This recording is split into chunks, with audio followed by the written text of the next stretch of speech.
होली खेले अवध में चारों भैया, होली खेले अवध में चारों भैया।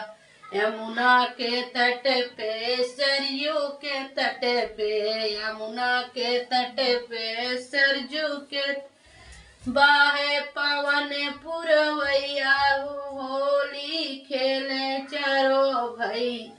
अवध में होली खेले चारों भैया, होली खेले अवध में चारों भैया, होली खेले अवध में चारों भैया। होली खेले अवधपुरी में जन्म लिए हैं, अवधपुरी में जन्म लिए हैं। घरे घरे बाजे बधैया, होली खेले अवध में चारों भैया। घरे घरे बाजे बधैया, होली खेले अवध में चारों भैया, होली खेले अवध में चारों भैया, होली खेले अवध में चारों भैया। हाथे कनक पिचकारी के करे, हाथे अबीर अवध में होली खेले भैया, होली खेले अवध में चारों भैया, होली खेले अवध में चारों। रामा के हाथे कनक पिचकारी, रामा के हाथे कनक पिचकारी।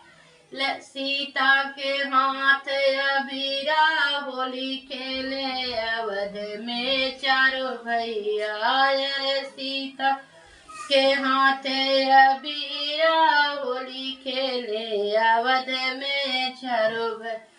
के करे भीजे मखमल पगड़ी, के करे भीजे मखमल पगड़ी, के करे भीजे चुनरी अवध में, होली खेले चारों भैया, होली खेले अवध में चारों भैया, होली खेले अवध में चारों।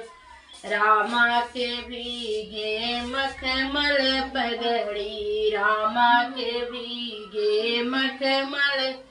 अरे सीता के भीगे चुनरी, होली खेले अवध में चारों भैया। अरे सीता के भीगे चुनरी, होली खेले अवध में चारों भैया, होली खेले अवध में चारों भैया, होली खेले अवध में चारों भैया।